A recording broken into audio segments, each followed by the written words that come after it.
The mortal king betrayed our coven to steal the forest's magic, so I crowned him with ashes. My name is ELARA. Long before the stone castles of mortal men scraped the sky, the world belonged to the deep, untamed woods and the ancient magic that pulsed beneath the soil. Don't miss what happens next.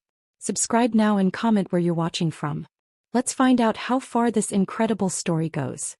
I was born a guardian of the Alderwood, a sprawling emerald kingdom of ancient sentinels, whispering streams and creatures of myth. My lineage was woven from the very roots of the earth. I was a high priestess of the Sylvan Coven, a sisterhood tasked with protecting the heart of the forest. For centuries our kind lived in absolute harmonious isolation. We did not care for the petty, violent squabbles of human kings or the chaotic borders of their fragile empires. We understood the delicate chemistry of nature, the language of the beasts and the complex, beautiful songs of the changing seasons. The heart of our power, the source of our eternal youth and the forest's vibrant life, was the Sunstone, a massive, radiant crystal hidden deep within the sacred grove, pulsing with the pure, unadulterated energy of a fallen star. I was its primary keeper, sworn by ancient blood oaths to protect it from the greed of outsiders. I thought my immortal life would be a peaceful, endless twilight. I had no idea that my compassion would bring a catastrophic darkness to our sacred home. The nightmare that would eventually destroy my coven began on a freezing night during the winter solstice. The heavy snow was falling in thick, blinding sheets when I heard the frantic, terrifying sound of hounds baying at the edge of the magical boundary. Against the strict warnings of my elders, I ventured to the perimeter of the Alderwood. There, collapsed in a bloody heap beneath the frozen branches of a weeping willow, was a mortal man. He was dressed in the battered, torn armor of a royal knight, his body pierced by multiple crude arrows.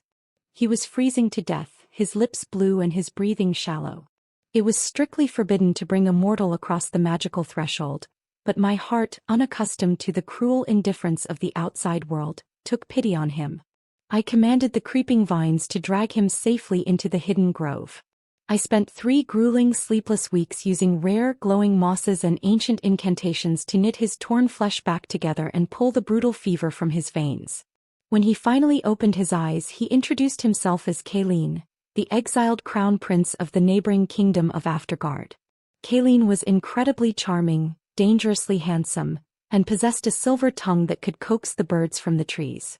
As he recovered, he told me tragic, compelling stories of his violent homeland. He spoke of his cruel father, the warring lords, and his own desperate, burning desire to bring peace and prosperity to his suffering people. He claimed he had been ambushed by his treacherous brothers and left for dead. I was completely mesmerized by his passion and his apparent vulnerability. In the Alderwood there was no deceit, no politics and no betrayal. I was entirely unequipped to recognize a predator wearing the mask of a victim. Kaleen began to court me with poetic words and grand promises. He swore that if he ever reclaimed his throne, he would forge an eternal, unbreakable alliance between the mortal realm of Aftergard and the magical folk of the Elderwood. He painted a beautiful, intoxicating vision of a world where humans and nature lived in perfect, radiant harmony. I fell deeply, foolishly in love with the mortal prince, entirely blind to the calculating, hungry look in his eyes whenever he stared at the glowing flora of my home. Our union was celebrated beneath the light of a silver moon. I bound my spirit to his, using ancient, powerful rites that intertwined our life forces. In my absolute, naive trust, I believed that a husband and wife should share all things. I wanted to show Kaleen the true magnificent depth of the world he had married into. On the night of our union, I took his hand and led him deep into the forbidden, sacred center of the Elderwood. The ancient trees parted for me, revealing the hidden sanctuary of the Sunstone. The massive crystal hovered perfectly in the air, casting a warm golden light that made the winter snow melt into blooming spring flowers within seconds. I explained the profound magic of the stone, how it possessed the power to heal any illness, grow endless crops from barren soil, and bend the elements to the will of its master. Kaleen stood perfectly still, his eyes wide, illuminated by the golden light. He whispered that it was the most beautiful thing he had ever seen. I thought he was marveling at the miracle of nature. I didn't realize he was already meticulously calculating its monetary value and military applications. The subtle, insidious changes began mere weeks after I revealed the Sunstone. Kaleen, previously content to live a quiet life among the magical folk, suddenly became restless and intensely focused on the outside world.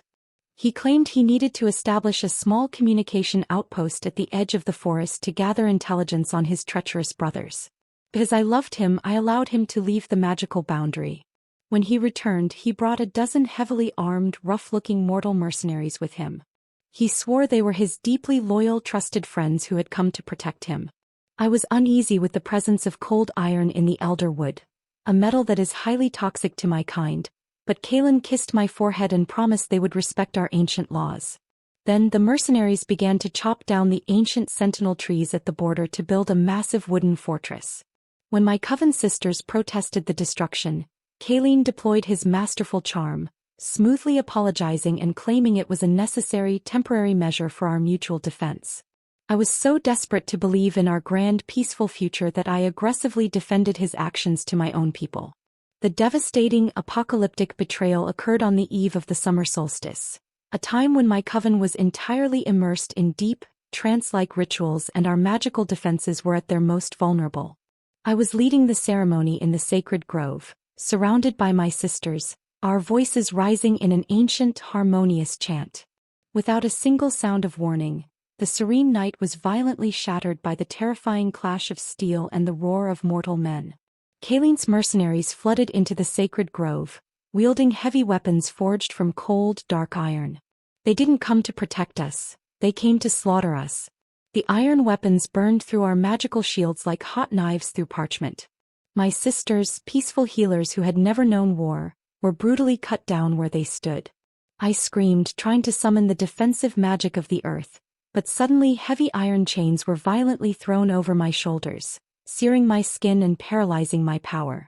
I was forced to my knees, gasping in agony, only to look up and see Kaleen walking calmly into the grove, completely untouched by the chaos.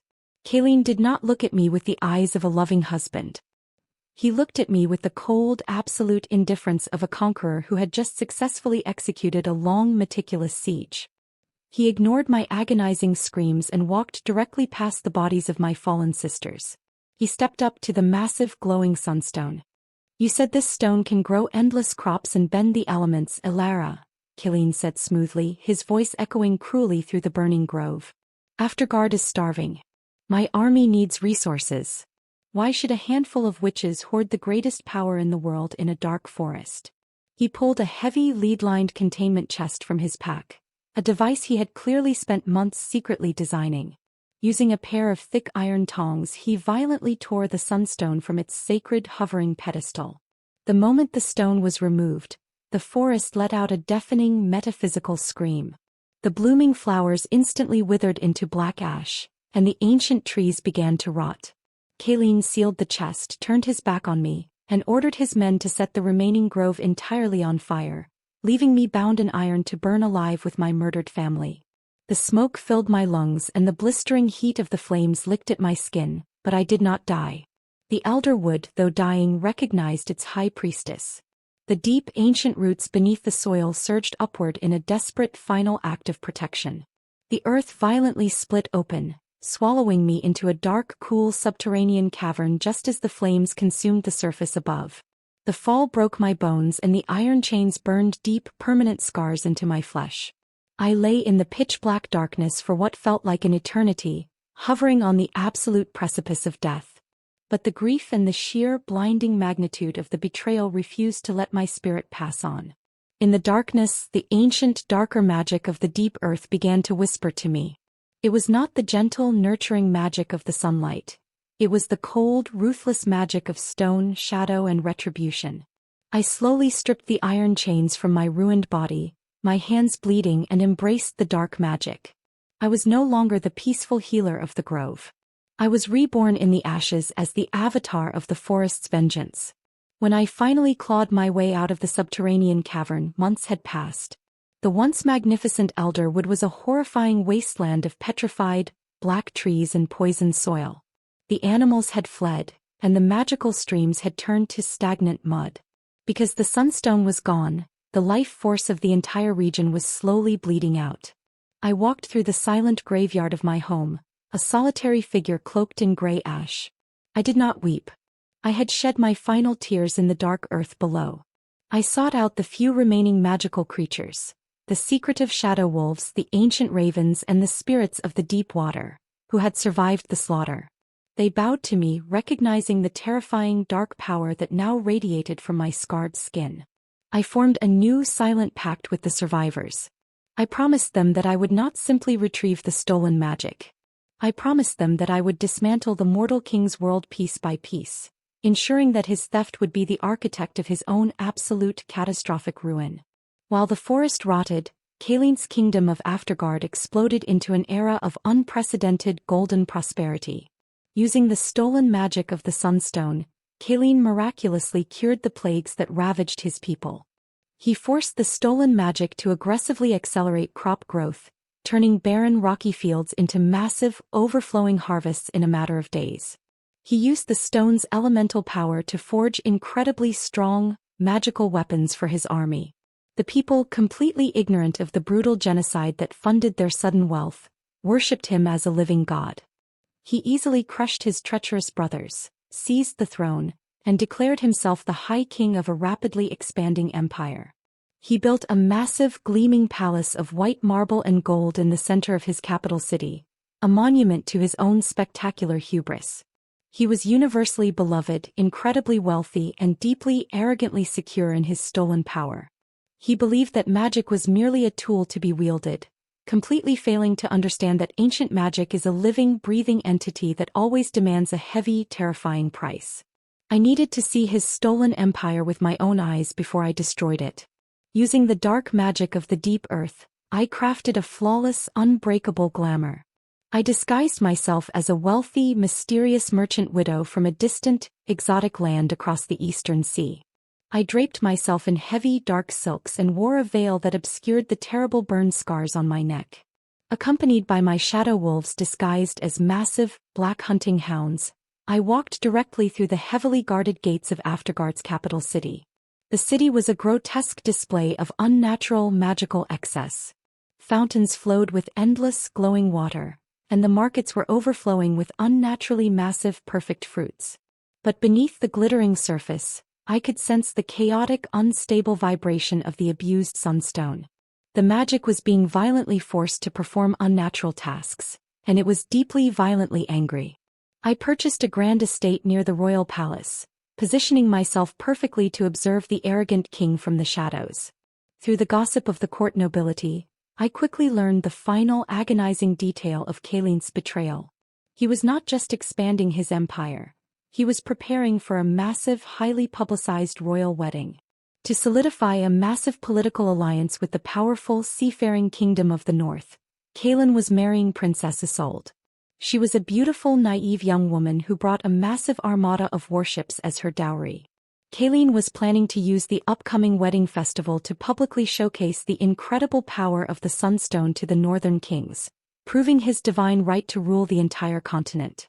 He had completely erased my existence from his history, rewriting the narrative to claim that he had bravely defeated an evil coven of dark witches to liberate the magical stone for the good of humanity.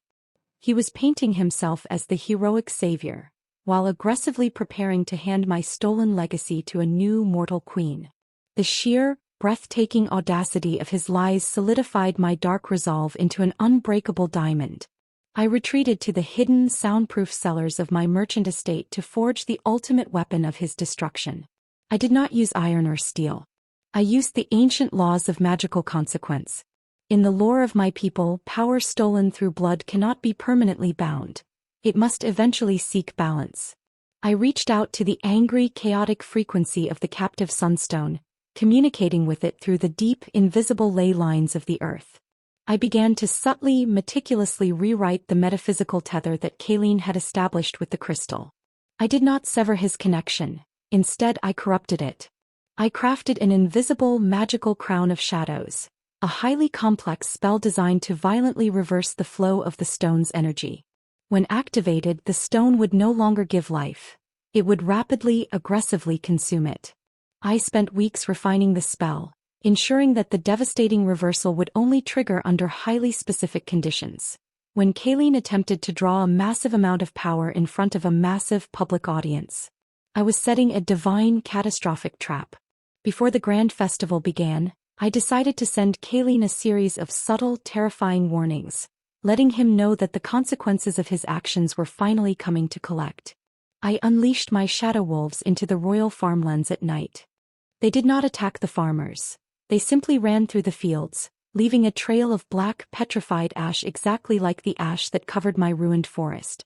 The unnaturally perfect crops began to spontaneously rot from the inside out, smelling faintly of sulfur. The glowing fountains in the city squares suddenly ran thick with dark brackish mud for 3 hours before returning to normal. The court astrologers were baffled, whispering of dark omens and displeased gods.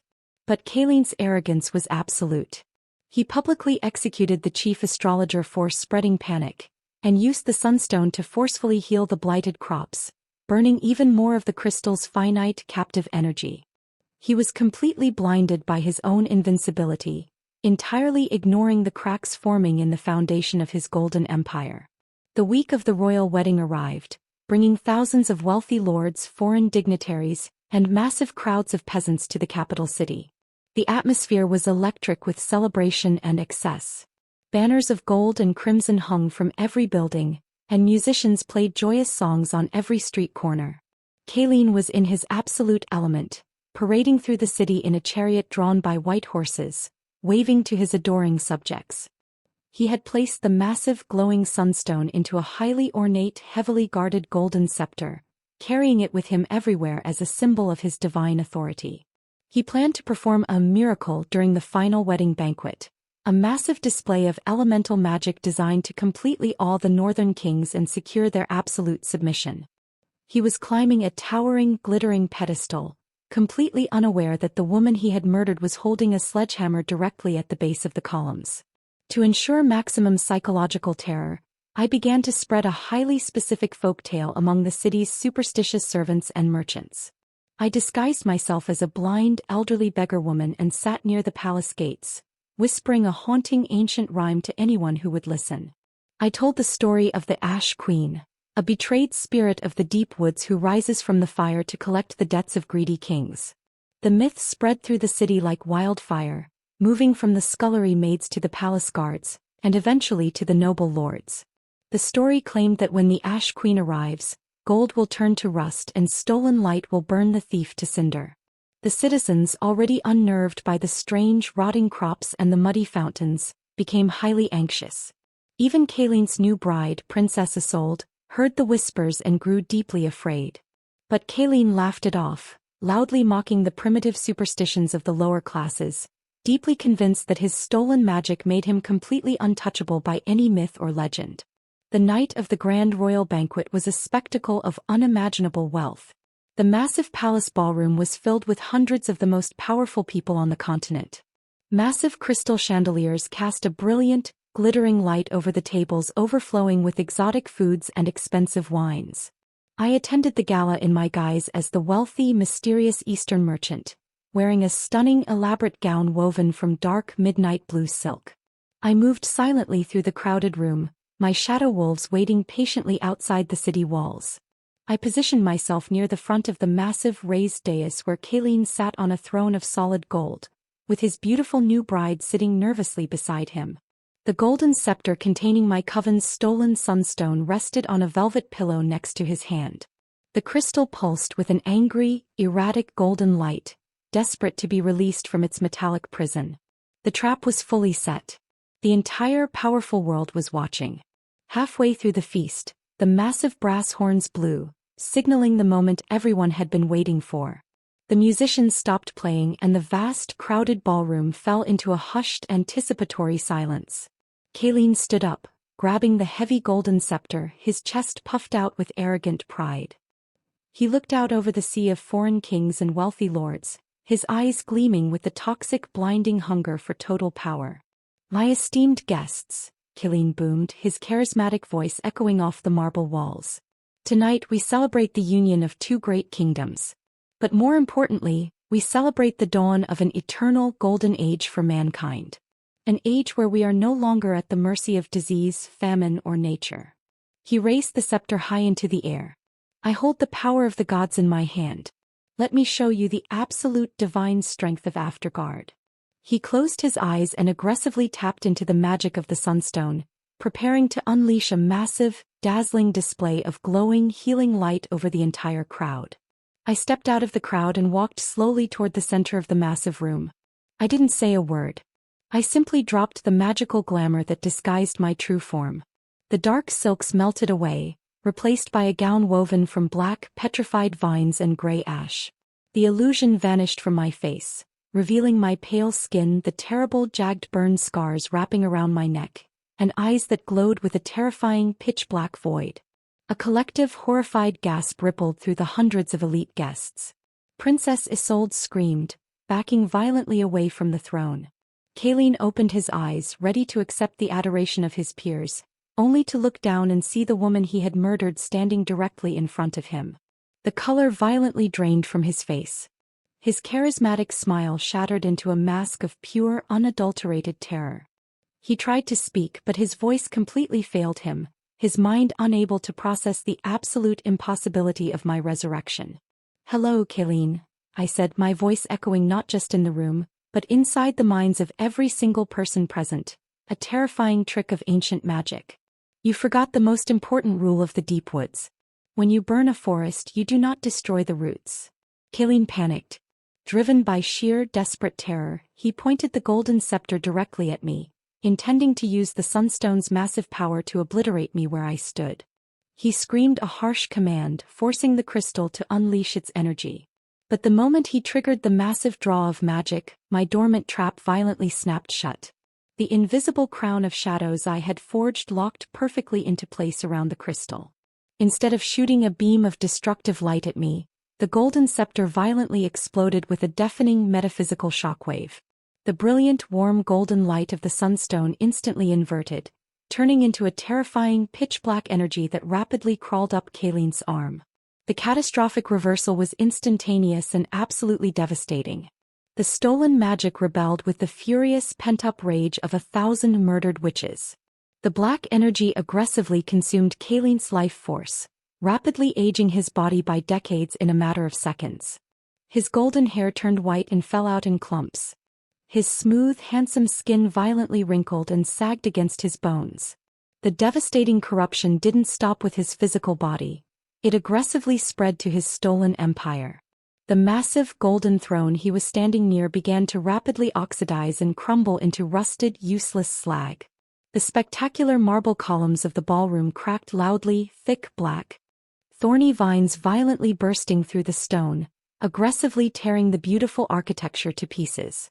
The rich, luxurious tapestries on the walls instantly rotted into dust. The grand, magical miracle he had promised the world was transforming into a horrifying, apocalyptic nightmare live in front of the most powerful people on the continent. Total, absolute chaos erupted in the ballroom. The wealthy lords, foreign kings, and highly trained royal guards did not try to defend their divine emperor. They realized instantly that Kaleen was a catastrophic fraud who had violently angered an ancient, terrifying god. Screaming in terror, the elite guests stampeded toward the heavy oak doors, desperately fleeing the crumbling, corrupted palace. Princess Isolde didn't even look back at her new husband.